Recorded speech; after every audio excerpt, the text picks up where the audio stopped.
Hello, everyone. Welcome to the review of Zach Kreger's Barbarian here on the Outpost Unknown YouTube channel. My name is Matthew. Joining me is my co host on the Once More for Safety show, Josh. Yo, what's up? It's late, so let's get this stuff over with. Yeah, it is very late, and we're going to talk about Barbarian. So, this is a film that I literally knew nothing about going into it. The reason why I went to go see it was because I listen to Spotify while I'm working every day, and Spotify constant ads stating this is the scariest film of the 21st century. And I think I saw a couple of YouTube ads where it was just like that night vision of like the audience as they're like screaming and holding themselves out of fear. So I went into this completely cold turkey. I did not know I don't know who Zach Kreger is. I literally just looked him up on IMDb. Apparently he's somebody on The Whitest Kids You Know, actor director on that, which is a comedy, I believe, not in my wheelhouse. So I know nothing about this guy. I know nothing about this movie. And Josh, you saw it, I saw it. I mean, why don't you give us a synopsis? Like, what is this movie about? So basically, it is about an Airbnb that gets basically double booked, I guess. And a woman arrives late one night and she finds a guy that is already staying there for the night or the week or whatever it is. And they decide instead of moving her out, they both decide to stay there at the same time. And basically some serious shit goes down. So that's basically Barbarian without giving away any crazy shit. I also don't know if we should say spoilers or not spoilers. Well, we'll get into spoilers. We'll have like a section where we flag spoilers. So, what were your initial thoughts on this movie? Okay, so here's the deal. You already started out kind of in a spot that I wish I was in when you went to the movie, because you say you didn't know about it or a lot about it or anything about it. I chased this movie from the trailer, from the first trailer that dropped. I was like, this is gonna be some I can't do it. I'm sorry, man. This is gonna be some crazy shit. So I tried not to curse. I can't do it. There's just no way. This is gonna be crazy stuff. And I was really excited about the cast that was in it. Like Bill Skarsgård's in it, and Justin Long and Richard Brake is in it, and like really great cast. So I was like super excited. And the trailer doesn't give you a ton, but it gave you enough to go, okay, this is gonna be like, it's gonna be some good stuff. And so I went in super excited. And yeah, so and that's where the excitement ended for me. So So, what didn't you like about it? okay, so basically, I'm gonna say if you want to see the good version of this film, just watch the trailer. Just stay with that because you'll get really jazzed up about this movie without the bull crap or bullshit that happens after the first hour. I was really into this movie. The first hour, 45 minutes, hour or so, this movie like set up exactly what the trailer was. Like, girl checks into this Airbnb, double booked, late at night. Bill Skarsgård answers the door. You're like, okay, what's going to happen in this situation? And then, they go into she goes into the basement and she discovers what she discovers. And you're like, okay, like, I think his character's like name was Keith or something. I can't remember. You're like, okay, he's gonna, like, he kind of set her up and he's gonna spin some crazy shit on her. And they did a really great job, like setting up some really cool, like, tension and stuff in the basement. And I was like, all right, this is where he, like, he spins this shit on its head. And that didn't happen. And I'm not mad about that. What I'm mad about was not even mad. I'm not even mad. First of all, I feel You like I got sound mad. You sound very mad. no. I'm not mad at all, but I do feel like I got M Night Shyamalan a little bit because like it's a total like bait and switch movie. Like it sets it up and then like it just dumps you on your fucking head. And for me, it dumped me on to a pile of disappointment because all of a sudden you hear Bill Skarsgård character screaming from like a secret room. You're Spoiler. like, oh yeah, Spoilers now, folks. spoiler. I'm sorry. Okay, well I apologize. I don't know how to explain this movie without even Yeah. saying. Yeah, it's Crazy hard to stuff. explain it because a lot of weird stuff happens, twists and turns and stuff. So we're gonna go ahead and spoil it. So if you want to check out of our review, Josh clearly did not like this movie, but check out now or fast forward to the very end. Yeah. Why? Yeah, I apologize. So yeah, I mean, it's a whole secret room that you hear him screaming from, and the girl goes down there, and then I can't even describe what the hell they run into down there. So I'm gonna pause right there. I'm gonna flip this on you, Matt, and I'm gonna ask you before I go any further what you thought of this thing. Okay, so your love or hatred of this movie is gonna come down to whether or not the hard left turn it takes at like the 45-50 minute mark is something that you can buy. If you're buying what they're selling, you're gonna love Barbarian. Yeah, Okay, so there's a lot of layers to this movie. A lot of it's about male privilege. You can tell that throughout the whole film. They're really going for like this male privilege angle, but no one's really focusing on that, right? They're going to focus on, I guess, the twist of what is actually in the basement. And like I said, spoilers. It's a inbred giant naked woman who's got super strength that can just like rip people's heads apart. Yeah, yeah, and she's kind of running around there's caves and stuff underneath this yeah. Airbnb. And this Airbnb's in Detroit. It's in a neighborhood of Detroit where everything is completely run down and everything like that. And they kind of set it up at this inbred sort of woman, stalks the streets at night in this neighborhood and ostensibly probably kills people and things of that nature. Right. And there's a whole backstory about this guy who, I mean, this is his daughter, I suppose, who It's basically, like his 80th daughter. It's like yeah, his daughter of his 20th daughter. yeah, he basically kidnaps these women. At least back in the day, he kidnapped all these women. Kept them in his basement until they had babies, and then of course, kept inbreeding with the babies over and over and over until this woman is what's left, I Yeah. guess. And okay, so what I think of the movie, I don't think I liked it. And I clearly I did not hate it nearly as much as you did. You seem to be Oh, very sort of like, oh my god, this is awful, terrible. I didn't hate it that much. I liked some of the messaging that they were going with. I liked the idea that like I said, the first 45 minutes, everything with this actress like Tess and Keith, and the whole like, is he a psycho? Is he yeah. not a psycho? It's really cool. It's really good. Even Justin Long, like I am not a Justin Long fan at all, but he was really No. good, right. He's got this whole side plot because he just shows up Yeah. in 50 minutes in the movie, and then we spend like the next 30 minutes just with his character, and we completely ignore the previous It's characters. it's a whole second movie. Like the Yeah, it's a first new movie. 45 like 50 minutes is the first movie, and then the second when Justin Long's character shows up, it's like the second movie, and then all the bullshit that happens about I don't know 30 minutes later is a whole nother movie. Yeah, it's sort of three separate movies that also it's an anthology in a way. Yeah. It's a sort of like a mini anthology, but it's jarring if you're not on board with that kind of storytelling, where you're suddenly just, oh, now eventually it makes sense why Justin Long comes to this house in Detroit. But for a good 20-25 minutes, it has nothing to do with the movie you've been watching. No. It's about his character, and he plays this director who's about to do this television show, and then he kind of gets me too'd, and Hollywood Reporter, like one of his actresses, is claiming that he raped her, and it's sort of, and again, I think all the writing of that was fantastic.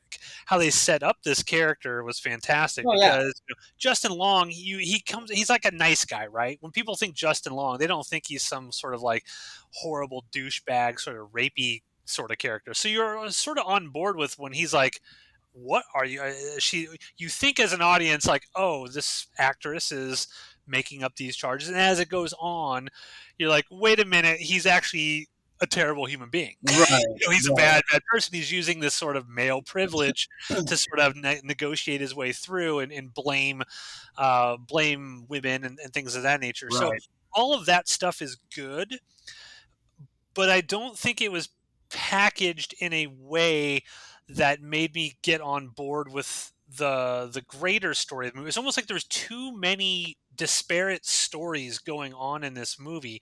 right. With and then it cuts back to a flashback with the I guess the quote unquote monster's dad. Yeah, And all Richard Brake, by the way, is really great in the movie. He's not in yeah, it much, but he's great, and he plays such like just asshole human beings like really really well.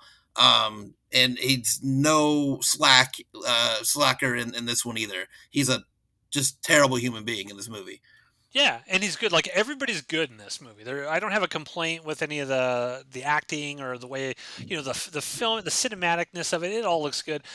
My main problem with it is it's such a jarring change, and I didn't like. And the big thing I did not like is I didn't understand the rules of this universe.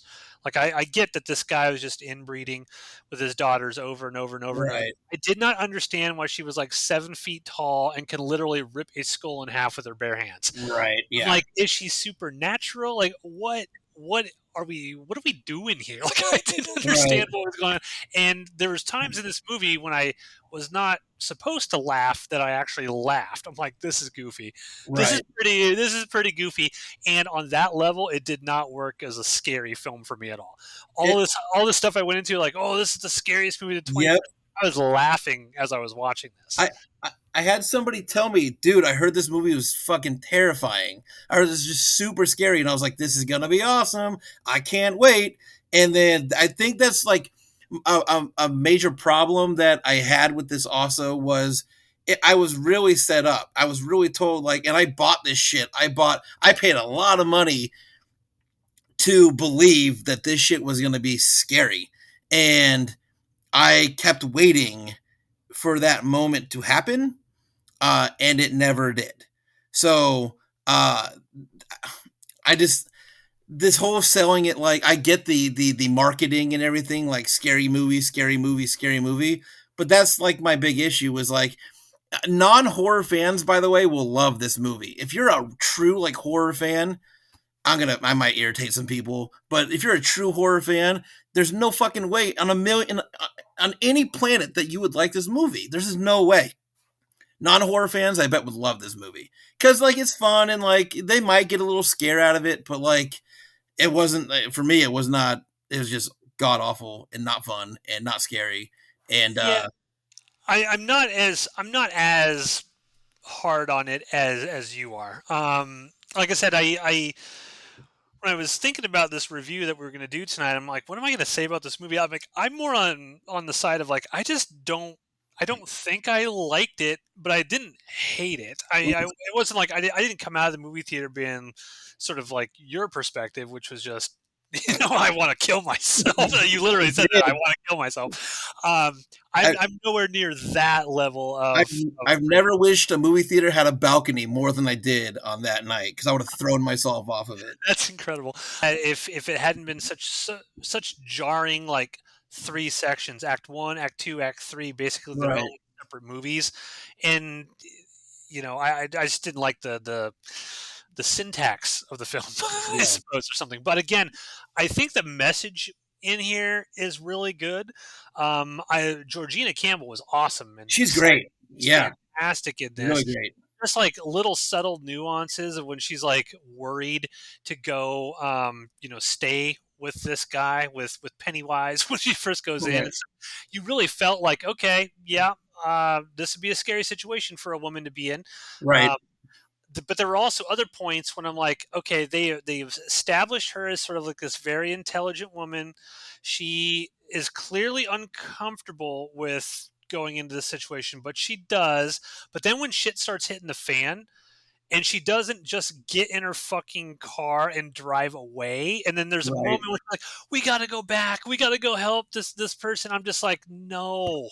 And they go through this whole thing where she calls the cops and the cops won't Yeah. help. Of course, we got to blame police for everything nowadays. All the police are bad guys now. But I'm just sitting here thinking, like, really, you talked to two cops, and that was all you're gonna do? You couldn't get in your car and drive down to, I don't know, the fucking police precinct and Right. raise some hell down there and try to. I mean, I understand what they're going for. It's Detroit. It's a wasteland of a community. No one goes down there. Or they don't have the resources. I get all that. It just felt weird for her character to me, the way that they set her up, because I was so on board with her character, and I didn't want her to do the dumbest thing possible. And I felt like at a certain point they had to have her do the dumbest thing possible in order to keep the movie progressing and moving forward. Right. Um, I had a problem with that, but again, I didn't hate this as much as you did. But yeah, I would never watch it again.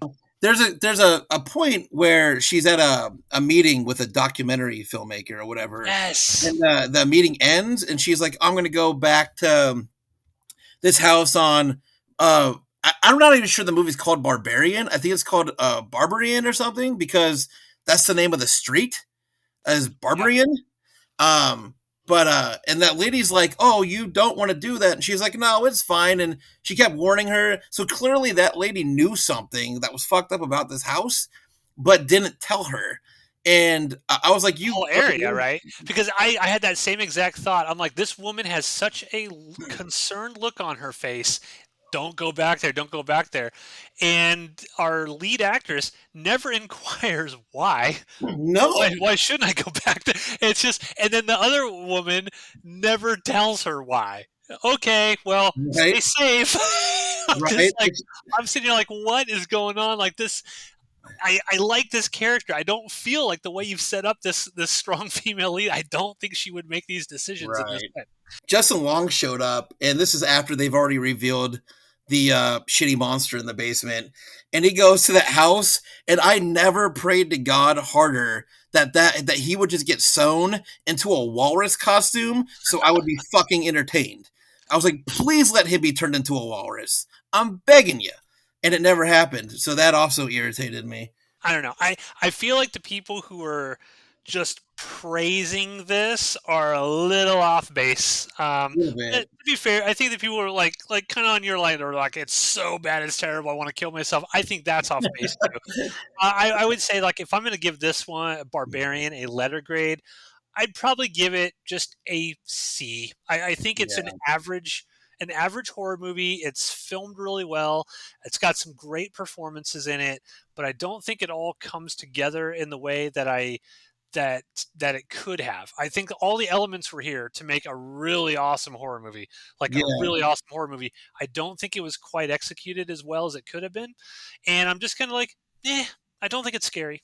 I Yeah. don't think it's scary at I all. would give the cast an A, and I would give the first hour of this movie easily a B plus A, because I dug the crap out of it. It was the last hour of the movie I would go with around a D plus, and I feel like I'm being generous. Uh, What's your overall letter grade for the movie? if I'm just going based off the movie, probably a D plus. D plus. Yeah. Okay, that's Um, fair. I do feel. Do you feel like? I'm sorry. I know we gave a letter grade, so I don't know how much longer you want to go on with this. No, What we can go as long as you want. This is Outpost Unknown. There's no time limits. Do you feel like they were trying to draw sympathy for that monster character in the basement with the Oh whole yeah, like the weird breastfeeding thing and like the whole bottle yeah. feeding thing and like I felt like I didn't like that whole thing where you're trying to make me feel like, am I supposed to be scared of this thing or feel bad for this thing? I didn't like, wasn't a big fan of that. Um Also the whole like abrupt ending thing, I hate that. I don't like it. And Yeah. Halloween 2007 did it better. So, that's just my opinion. I also like the whole when they first go to the basement and they're throwing the lights around and lights are flashing and everywhere. It's a total like I was like I'm getting Blair Witch vibes here. Yes, I think they were absolutely trying to portray for lack of a better term, monster. She's not a monster. She's a human being who's just been inbred against her will. Like, know. So they're trying to make you feel like it wasn't her fault, right? I want to know what this movie would be, or that what set that second hour would be if it was just Bill Skarsgård and Georgina Campbell that second hour. Do you think though, and I'm just going to play devil's advocate here for you. Sure. I would argue that if it had stayed a sort of, because I like our friend Jeff. Jeff is going to fucking love this movie because Jeff loves these movies where it just out of left field something like, it goes off in a completely different direction that you're not expecting. So he's going to love Right. this movie. And I wonder if this had just been a straightforward kind of quote unquote monster film where, yes, Tess and Keith, they stay alive and they're down in the underground tunnels, and you have your cliched horror movie setups and everything, and eventually Keith sacrifices himself to save Tess, and she ends up killing the monster at the end, and we have your sort of happy ending. I feel like that would have been less interesting overall than what the filmmaker did. I will say that even though I didn't wasn't 100% on board with how this film was put together and all the beats that just the actual editing of it, and Hmm. how jarring it felt. I will say that I do feel like I have an appreciation for a kind of a unique attempt at doing something a little bit different. It wasn't that sort of straightforward monster movie, and I think Right. the reason why you might feel that you're kind of disappointed with is because that first 45 minutes or so, when he is setting up a straight monster movie, it was so good. It's like, man, I'm getting a great monster movie here. How is this going to end? And then it completely changes, and I think a lot of the disappointment people might have will just be from, oh, I wanted that story to keep going the way it was going, and I'm not going to get it, and now I got to sit through another hour. Well, here's 30 minutes of Justin Long being sort of like a douchey, Right. rapist, and here's Justin Long working on his finances now that he's been Me Too'd with his attorney, and here's Justin Long doing this and that. I'm just like, what? I like the momentum. Maybe that's what I'm looking for. The momentum of the Yeah. film completely dropped It's, off. it's a But I, hard shift. It's but a I, really hard shift. yeah, but I can appreciate what the director was doing, and I can see. I would slightly disagree. I think there are going to be a lot of horror fans that do, like Jeff, for example. Jeff's a hardcore horror movie Okay. fan. I think he's going to appreciate this film quite a bit, just because it's not your normal sort of straightforward. And again, I hate to call it a monster movie because Yeah. I don't even know if the girl in this has a name. I don't know if they give her a name or not. It's like old Um, baby woman or something like that. I think I had where I'm coming down really hard on is I just did not like the monster. I just didn't like the creature. I really didn't. I didn't like yeah, I just wish it was better. And it fit with the story they were trying to tell, so like I get it. But I'm not backtracking for my disappointment in this movie. I had a real big problem with that creature. So it didn't bother me so much. I mean, I think that initial moment when you first see it come out of the darkness, it is kind of like, ugh, like what the hell's going on down here? I thought at first it was going to be like a whole family of like inbred people down there or something, and we were going to get like a really like a wrong turn sort of vibe. But yeah, and I know my friend Rachel, she'll watch this. I think she'll like this as well because yeah, there's all kinds of underlying things going on with this movie that we are not really touching upon. But I definitely think there is a lot of stuff about male privilege and motherhood and lack of control and things of that nature that we could discuss, but I don't feel like we're probably qualified to discuss it in any depth no, that's going to make anybody uh, think that we know what we're talking about. right. But it is there for those people who are seeking that kind of stuff out. I think it is here, and so I think it works on that kind of level. But yeah, Barbarian, a solid C for me. I wasn't impressed. I certainly wasn't scared, but I did like a lot of the elements in it. Um, I'm gonna leave you with this. There was a mother that brought her child with her into that movie. Probably a teenager. He's probably 13, 14. Either way. Um, and they got to the end of that movie, and there was a comment in that movie or a line in that movie where they said she's not even the worst part or the worst person in that house. Yeah. And then they show the Richard Brake character, and I heard her turn to her son at the end of that movie and go, they didn't even show the worst thing in that house. And it was like, did you watch this fucking movie? And I'll end with that.